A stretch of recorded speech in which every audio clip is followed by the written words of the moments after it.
First of all, I want to thank Jim Goodwin for putting on what I consider a very, very superb event.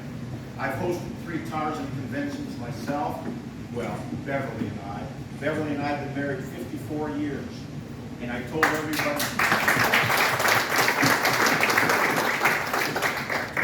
at our 50th reunion, we've been married 50 years.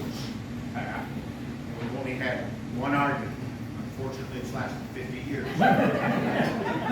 Not true. She's been my anchor in everything I've wanted to do all my life.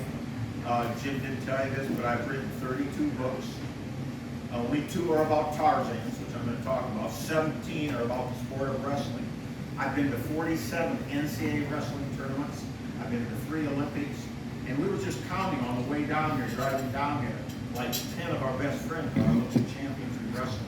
So wrestling's been our world for many, many years. Plus, I was a newspaper man. And the reason I bring up wrestling is Tarzan played a huge role in me becoming a wrestling fan and a wrestler. I've competed in wrestling, judo, and sambo, which is submission wrestling, where you can use joint locks and submissions and chokeholds. And part of it is, when I was a youngster growing up in Waterloo, Iowa, some of you may have been to the Dum-Dum hosted in Waterloo. How many of you were there in Waterloo, Iowa? Denny Miller was our guest. And when I first saw Tarzan, I was so blown away by the physical attributes of this person. And I said, I want to try to be like Tarzan to the best of my ability. And I was a weak little kid. I started lifting weights. By the time I graduated from high school, a big high school, back then in the 60s, nobody was lifting weights. I was the only guy I knew lifting weights. And it was because of Tarzan. I go into the Navy when I'm 18. I make the all-Navy wrestling team. We have a big tournament in San Diego. I win my first match. There's 3.5 hours till my next match. I'm looking for a place to relax. I go down the hallway. There's like 8 different little theaters playing movies. I walk in as one movie theater and I sit down. And it's Tarzan and the Green Goddess. That's one of the pivotal moments in my life. Seeing Herman Brix play Tarzan the way I envisioned him to be, the way he was in the books and most of the comic books. Articulate, well-spoken, and intellectually superior, and a physical Adonis.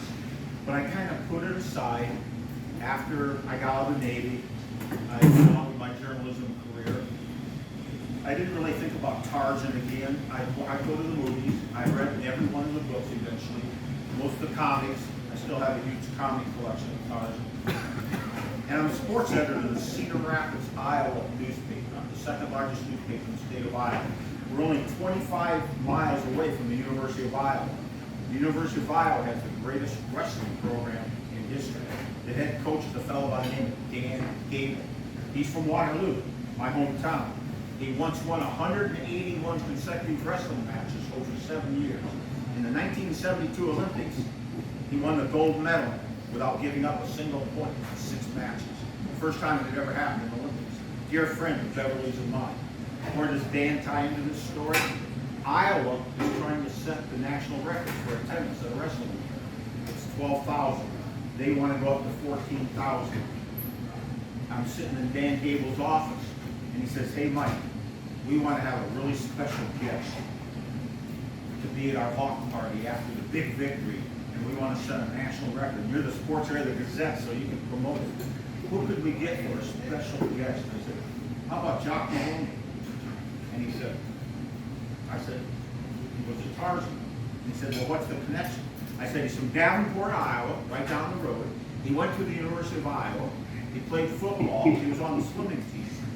And he was Tarzan in 2 movies. And Tarzan was a wrestler. He usually subdued animals and his foes with wrestling techniques. Whether he did or not, Dan bought into it. So Dan said, do it. Call him up and see if he'll come. So a friend of mine was a member of the Screen Actors Guild, and I called him up, and he got me Jock Mahoney's phone number. This is in 1985. And Jock answers the phone. Hello, Jock Mahoney. If you've ever been around Jock.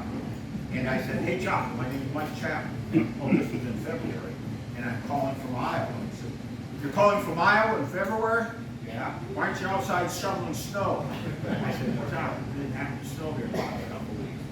I said, listen, what I want to know is if you'll come to the University of Iowa wrestling meeting. I said, do you know who Dan Gable is? And he said, I know who Dan Gable is. You think I live under a rock? I said, well, I didn't know if you still followed the University of Iowa athletics. And I said, the University of Iowa will pick up your flight for you and your wife and give you a fee if you come in. I'll put on a Jock Mahoney Film Festival too, in the student unit, where you used to hang out. And he said, we'll do it. So they fly in, Beverly and I pick them up at the airport. We have a wonderful time. And one of his old high school classmates comes up and he says, Jock, did you tell Mike about the time you did a cannonball off the bridge, the Iowa River, off the Duke Street Bridge? Jock looks at me and says, you remember that? And the bridge is really high. Jock did a cannonball off that into the river. The guy says, that's all anybody talking about for the next 2 years. And then another guy says, how about the time you ran through the student union, which was full of students, because somebody dared you to run through there, do a kind of a Tarzan cry, wait for his Tarzan, and leap over a couch with 4 co-eds sitting on it. Jock said, yeah, I did that, didn't I? Jock ran through there, jumped over the couch, ran out the other end. So Jock Mahoney was quite a character. We had a wonderful time, took him out to dinner, and he paid my daughter, Jackie, one of the greatest compliments possible. This is Jackie over here. Jackie flew in just to help Beverly and I at this event. She runs 5 restaurants. She's a regional manager for restaurants in Phoenix and in Colorado. But she knew that we needed help. We're getting along in the years. I've got neuropathy in both feet. I've got weak knees. And she flew in to help us. So we're sitting there. Jackie, she's 14 at the time. Jock Mahoney, his wife, Beverly, and me. And Jock looks over at her and he says, you remind me so much of my stepdaughter. Who knows who his stepdaughter is? Sally Field. Sally Field. And he looks at Jackie and he says, you remind me so much of my stepdaughter. That's been a part of our family tradition for so many years. So Beverly and I take Jock and his wife Autumn. If you saw Spartacus, Autumn had a little role in Spartacus. Took them to the airport. Jock gives me a big hug. And he says, Iowa's always been in my heart. It always will be. Mike, this was wonderful. Oh, at the wrestling meet, we introduced him. They set the national record, 14,500 people. We brought Jock out onto the floor. He had his cowboy hat on. They introduced him as the range rider, Yancey Derringer, and as the greatest stuntman in Hollywood history, and the star of 2 Tarzan movies. Then Gable come over and got him, legendary Olympic champ, and had him sit on the wrestler's bench for the meeting. Jock told me afterwards, it's one of the greatest thrills of my life. He sent me a 6-page handwritten letter, which I have right over here if you ever want to see it, talking about his philosophy of life. That letter has touched me. He said, life is a challenge, and we have to be up to the challenge all the time. Don't ever be afraid to try something new, to go out on a limb, to try your hardest. He tried so many things in life. And he said, I failed at a few of them, but I succeeded at a few of them. That letter really has inspired me through the years. Every now and then I get it off read it. Jock died just 3 years later of a stroke after having a car accident in Tacoma, Washington. A very sad day for me and Tarzan fans. That was my first meeting with a Tarzan. My second came when Beverly and I moved to Newton. I was a publisher of the newspaper, and as a hobby, we bought a building, and we're going to have the International Wrestling Institute Museum in that building. And when you walked in, there was a life-size mural of Abraham Lincoln as a wrestler at the age of 22. He was quite a wrestler. You walked around the corner, and there was a life-size mural of Jacob wrestling the angel of the Lord as described in Genesis. George McWhorter and I had been in close contact. He called me up out of the blue. He said, Mike, you got that building secured, huh? I said, yeah. He said, the guy that was going to do the Dum-Dum just called in and said he's too sick, he can't do it. Would you host it in your new building? I said, when is it? He said, in 3 weeks. We just moved in. We barely got our truck unloaded. I said, yeah, but it's going to take me a couple days to have the courage to ask Bev, or tell Bev that we're going to do. We fly in Gordon Scott to be a special guest. I pick him up at the airport in Des Moines. I'd never met Gordon. He's walking off the airplane with a big bag over his shoulder. He comes striding through the airport, and I have a little sign saying, welcome, Gordon. I didn't want to say his last name or anything. He comes walking through, and he says, Mike Chapman? He said, yeah. He said, good, here's my bag. He throws it at me, just laughing. We drove all the way to Newton. Talked about my weightlifting. I once set the Iowa bench press record. I benched 440, weighed 205. It was the best bench press in the United States at that point. He says, how much can you bench press? Well, wait. He waited till there was a bunch of people around. And he made me go first. Bob Hyde said, that was a master Gordon Scott technique. How much can you bench press, Mike? Well, 440, my best. He said, yeah, my best was 460. Bob said, he made you go first so he could be sure. And I said, hey, Bob, I weighed 205, he weighed 235. I have no trouble believing Gordon Scott could bench 435. And Gordon loved it. And we became good friends. When he left, I took him to the airport, and he said, I just had a great time. I had a great time. So right after that, if you've ever heard of the Big D Nostalgia Show in Dallas, they had been trying to get a Tarzan for years, and a friend of mine who went to it every year called me up and said, and he'd been at the Newton Dum-Dum, and he said, hey Mike, you think Gordon would want to go to the Big D? So I called up Gordon, and he said, absolutely. So we lined him up to go to the Big D. Bev and I go down and have dinner with him. In 2 days' time, he sold 1,000 pictures of himself for $20 a pop, or so he said. But he did he showed me, he actually wore a hole in his finger, signing. That's the last time we ever saw Gordon. As some of you know, he had a few rough years in his life. Oh, when he first got to Newton, the first night, he said, where's the nicest bar? And I said, well, it's called the Manhattan Bar right downtown. The next day, the owner of the Manhattan Bar called me up and said, Mike, is there a Tarzan in town? I said, don't you read the newspaper? We had a great big picture of it. The big TV station in Des Moines was over here interviewing. I've been out of town for 4 days. And he says, there's just a big guy sitting over in the corner drinking beer like nobody's business and telling people he used to be Tarzan. I said, yeah. That's true. That's how we go. My next Tarzan I met was Denny Miller. Is there anybody here who hasn't met Denny Miller? Raise your hand if you met Denny Miller. You have met Denny Miller. If you have met him. Just a wonderful, wonderful guy. And I brought him in. We had a celebrity golf tournament in connection with the wrestling museum every year. So we raise money. We brought in movie stars, Olympic champions, NFL football players, legendary coaches. And I called up Danny because he played basketball for Johnny Wood. And I said, would you come be the celebrity at our golf tournament? He said, I don't golf. And I said, yeah, I've heard that. And you don't have to do anything but ride around the golf course in a cart. And he said, I'll come if I can be in the car with Dan Gable. I said, okay, you're in the car with Dan Gable. So Dan Gable and Denny drove around. Denny signed all kinds of pictures of himself, stayed there for 3 days, had a wonderful time. He also charged $10 for his pictures. As he's leaving, he gets in the car and I'm taking him back to the airport. He handed me a box. And it's full of $10 bills and 20. I said, what's this? He said, oh, that's the money I got for the pictures. I want to give it to the museum. And I said, no, Denny, that's your money. And I'd also given him a small fee, $1,000. And he said, and by the way, here's your check back. He wanted to be building that, and building that. Then I had him at the Fort Collins, Colorado, Dum-Dum, when we honored Glenn Morris, what we're going to talk about in a minute. And then we had him at Waterloo at the Dum-Dum. And one weekend, Bev and I flew to Vegas.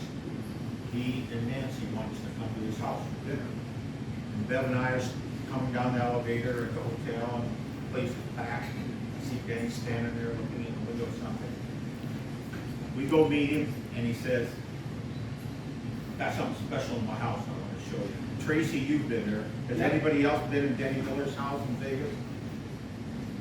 Tracy and I were talking about it earlier. He wouldn't tell me what it was. I'd tell Beth. So we get in the house, beautiful home.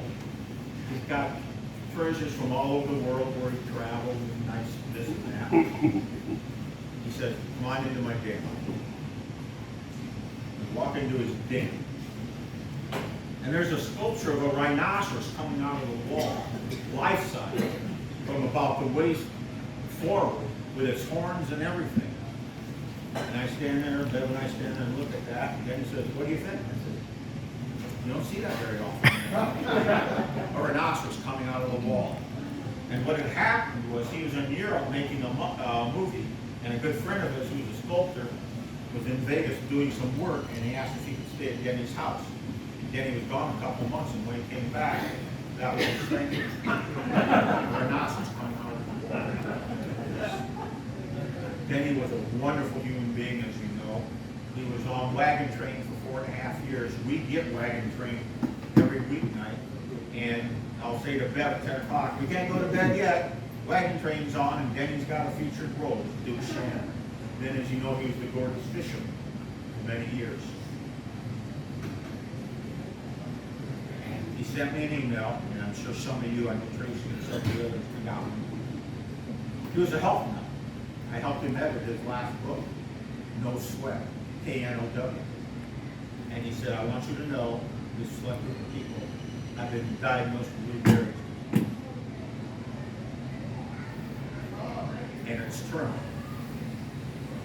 Don't feel sad for me. I've had a great life. I've got so many memories, so many great friends. This is the last you'll hear from them. You don't need to reach out. I know you're thinking of me. 6 months later, Denny Miller died. He was a fitness nut. Really took care of himself. I'm going to tell you an even sadder story. We got 2 Tarzans left to talk to you about. One is named Glenn Morris. He made one movie, Tarzan's Revenge, 1936. Not a very good movie, is it, Bill? And it wasn't really his fault. The script was terrible. He had no acting background. He went to Colorado State University. I was a sports editor in Fort Collins, Colorado for 6 years. My daughter Jackie ran restaurants there. Beautiful town. Colorado State University. Glenn Morris's senior year, he's all conference in football, wins 8 track events at the MCA tournament. Is president of the senior class, so he's the most popular kid in school. He goes to the 1936 Olympics, the Nazi Olympics in Berlin. Wins the gold medal by setting a new world record. Adolf Hitler, the story is, stayed late in the box just to watch him. He was so impressed. Eva Braun gave him the laurel wreath. And here's the biggest catch of all. You know who Leni Riefenstahl is? Mm-hmm. Leni Riefenstahl is the legendary filmmaker who was the former beautiful actress in Germany, who Hitler gave the complete run of the Olympics to shoot whatever she wanted. She shot a lot of film with Glenn Morris. In her memoirs, she said after Glenn won the gold medal, she ran into him afterwards in front of a lot of people, and he grabbed her, unbuttoned her blouse, and kissed her several times at the top of her breast. Now, a college professor out of Virginia wrote a book called The Nazi Olympics, and he said, that's all baloney. That's Leni Riefenstahl, tooting her own horn. So I'm getting ready to write his biography called The Golden of Glory. And I've got to deal with this. And a friend of mine says, she's still alive in Germany. I said, she's 99 and she's still alive. She's still alive. And I actually have her address because I'm an autograph collector. And I wrote her, and she wrote me back. So I write Leni Riefenstahl a letter saying, I saw in your memoirs what you said about you and Glenn, and yet I read the Nazi Olympics and he says it's all a lie. I don't think I'll ever hear from her.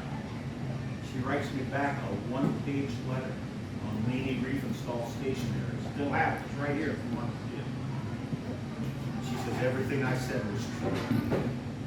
It doesn't matter what the other people said. I was there. Glenn and I had something really special going. But it was very brief. Hitler apparently wanted to pay him $50,000. This is in 1936 to stay in Germany. But he came back to the United States. He had a ticker tape rate of 10,000 in Denver, Colorado. So Saul Lester's looking for a new Tarzan. And he'd already had Johnny Weissmuller, Olympic champ, and Buster Crabbe, Olympic champ, and Herman Brix, Olympic silver medals. How many of you know who Glenn Morris beat out to get that role? A legendary baseball player. Who knows? Who? You're exactly right. And as I'm going through a lot of the artifacts at Burroughs headquarters, I see this letter that Edgar Rice Burroughs wrote to Mr. Gary. Wait till you hear this. Dear Mr. Gary, I just saw your screen test for Tarzan. I want to congratulate you on being an excellent first baseman for the Yankees. He selected Glenn Morris to be Tarzan. And Glenn had just gotten married to his college sweetheart, Charlotte Edwards. And they go to, I talked to Charlotte's sister for the book. They go to LA and they're out of their element. Everybody's going gaga over Glenn Morris. He's never acted a day in his life. He was in this silly script. It's pretty cheesy. And he's from a little town in Colorado called Simla, Colorado. And all of his in-laws, I talked to a lot of them. We're embarrassed for him because it's so terrible. He fled Hollywood. He came back to Denver. He tried out with the Detroit Lions of the NFL. Byron Whizzer White from the University of Colorado was on that same team. He became a Supreme Court justice. I wrote Byron Whizzer White what his memories were of Glenn Morrison. He responded very nicely. He broke his leg after just 2 games, more setbacks. Then he started selling insurance in Denver, and World War II broke out. We just celebrated Memorial Day last week, as we tell you about Glenn Morrison and Memorial Day. He serves as a beach master in the South Pacific. You know what a beach master does? Yeah. That's when the landings come in. And he was in charge of a beach master boat. And they would drop the ends off, and they would jump into the water and run ashore. Glenn suffered terribly after the war from post-traumatic stress disorder. He spent the last 10 years of his life in Palo Alto, California, folding laundry in a veteran's home. This is a guy who was Tarzan, Olympic champion, president of the senior class, had the world by the tail. He died in 1971 at the age of 62. His parents lived till their late 80s. Both his brothers and one sister lived until their early 90s. And yet the world's greatest athlete died at 61. So I never got to talk to him. But I talked to his sister, Virginia.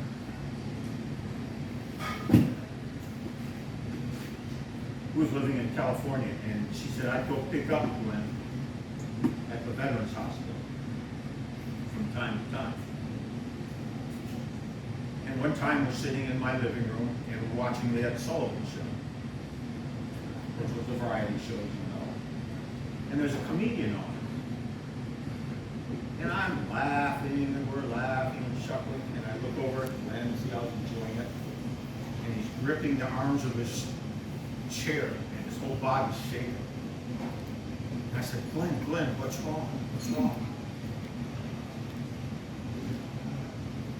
He said, those poor young boys, I had to push them off the boat. And some of them sank, went right down because of the weight of the gear. That's problems with gear, right? And the ones that made them to shore, I stood there and watched them all get moved down. And I had to do that time after time after time. And I actually met a guy who was an 18-year-old sailor who sailed with him, who idolized him. He said, we all knew he was Tarzan, the Olympic champion. He said, I saw a big change come over. Jim Larson, here that lives in line, 90 years old today, said, I saw a big change come over. World War II destroyed Glenn Morris. So that's why I wrote The Golden Glory. So Glenn wouldn't be forgotten. Now I'll get a little cheer. I'll wrap up by talking about Herman Brix. So as I said, when I'm in the Navy, I go in this room and I see Herman Brix as Tarzan. I was 20 years old. And I was mesmerized. But I don't act upon it for like 25 years. And I see that movie again on TV when I'm publisher of the new paper, and I'm writing a fan letter. I find out he's working for the Wallace Lawyer Real Estate Agency in LA, and he's in his 80s, and he still goes to work every day. So I'm writing this fan letter.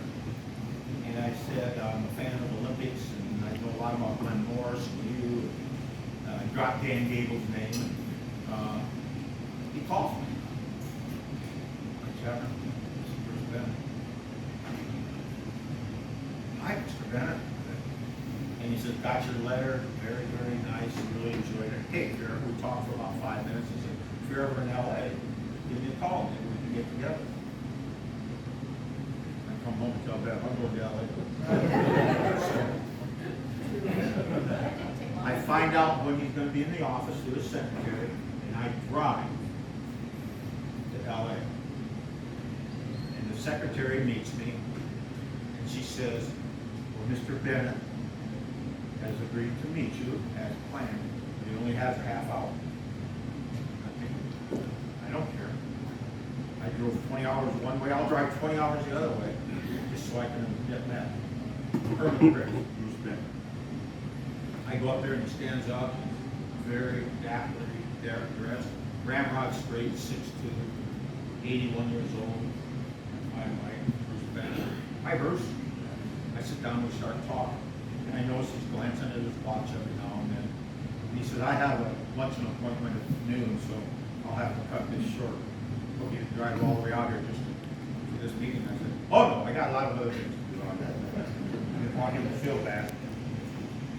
Just before the guy that's going to go to lunch with walks in, there's a pause and Bruce says to me, so you're from Iowa and you're into wrestling? I said, yeah. I said, you know Danny Gable?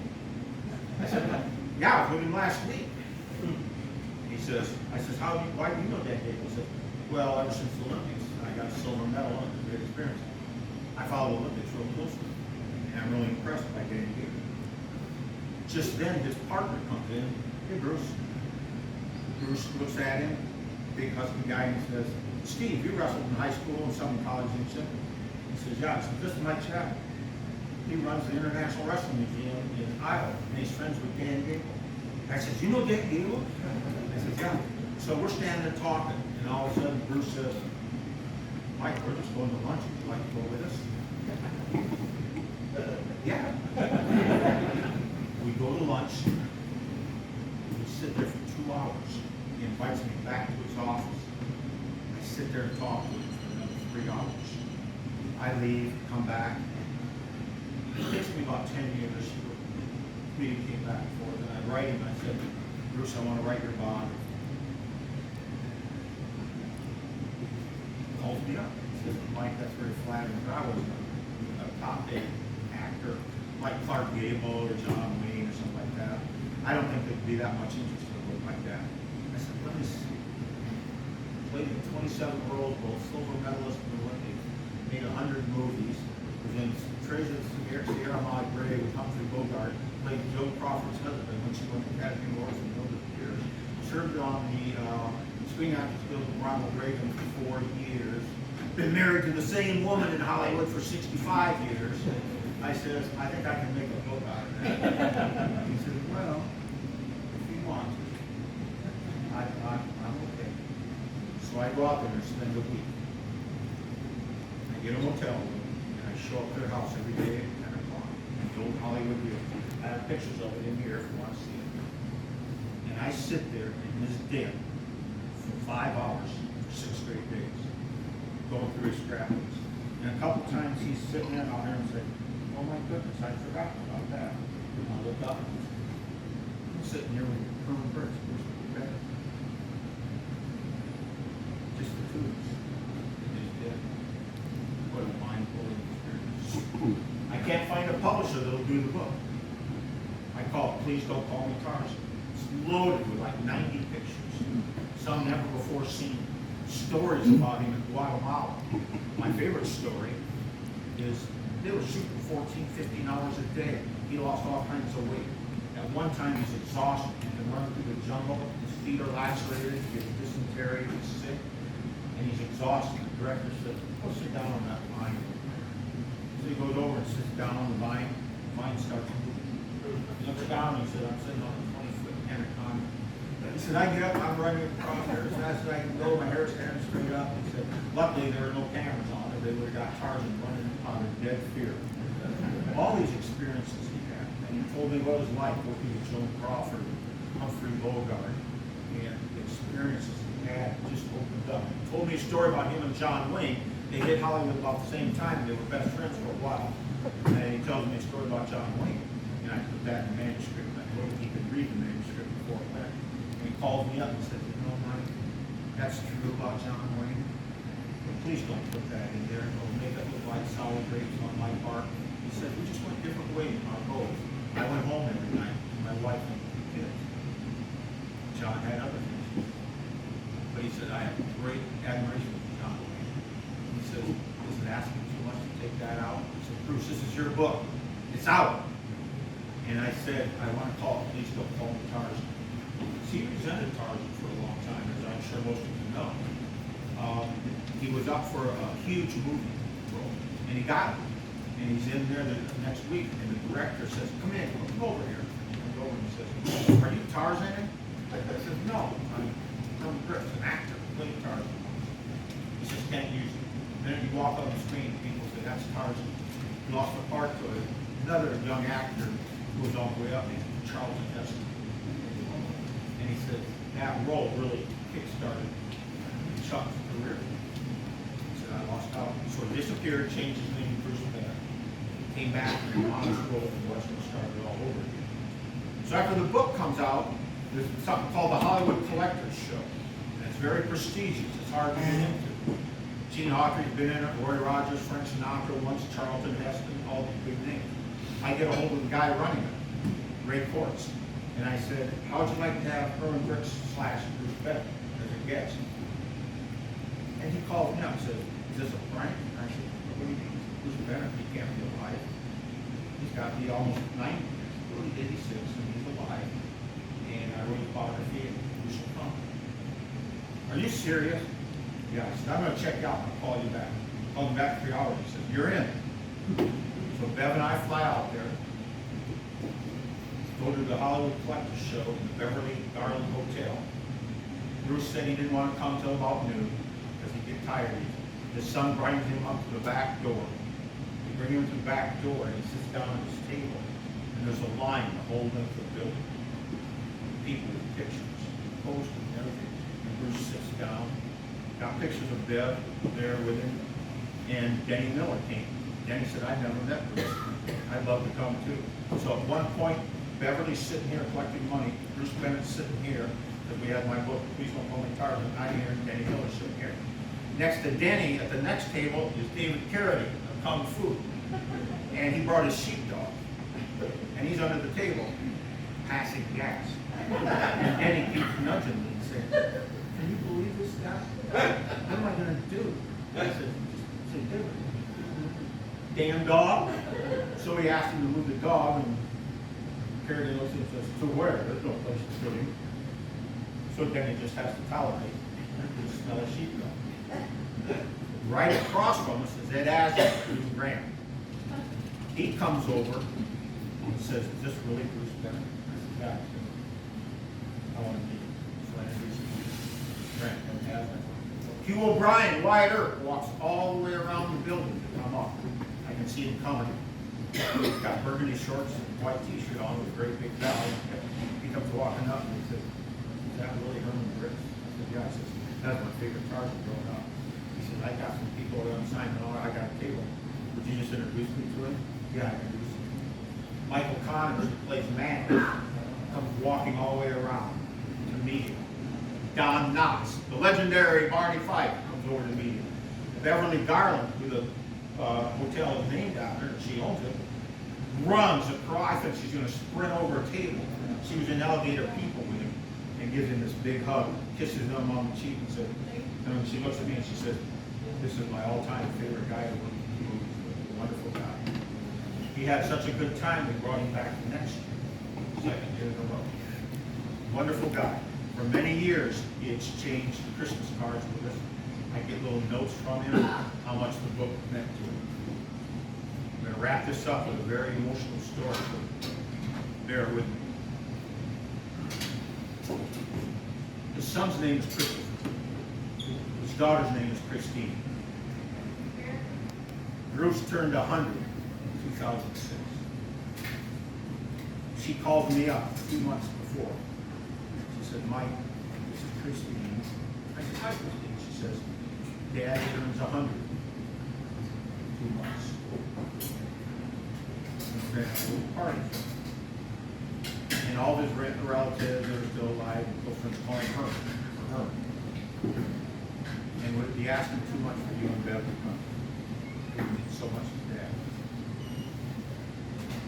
And I said, Christine, nothing stop us from being. We fly out, get a rental car, drive up to the house. Christine's waiting for us on the porch.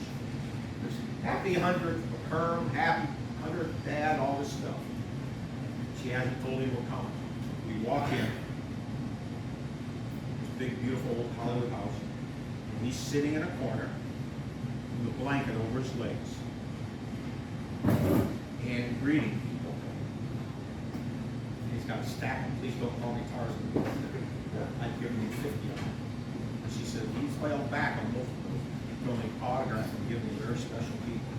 And he said, Dad, today's the day. And she takes us and walks us up.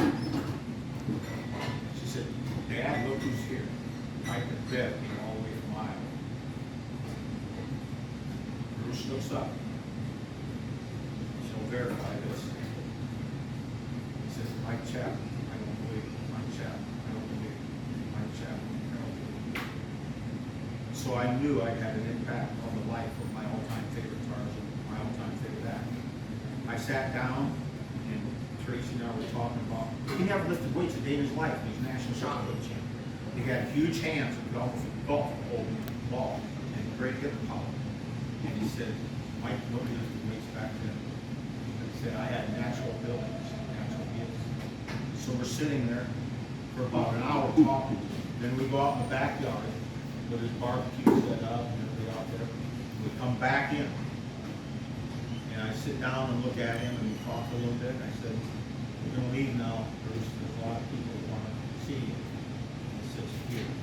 He hands me a Please Don't Call Me Tarzan. Of course, he'd already autographed one for me. And it says, to Mike, if you hadn't written it, I wouldn't have believed it.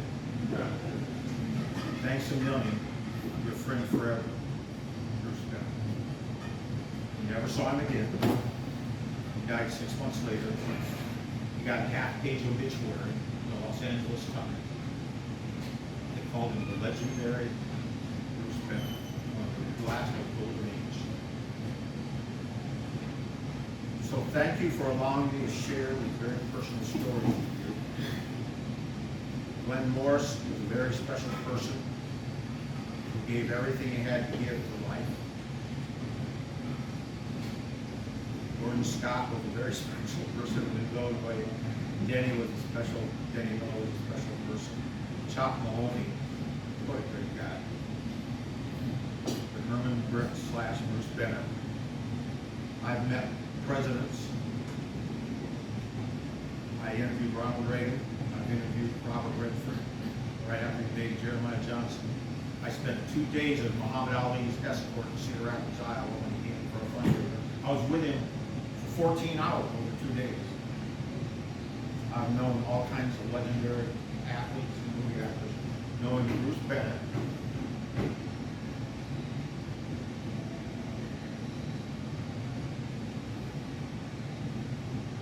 one of the greatest honors of my life. Thank you.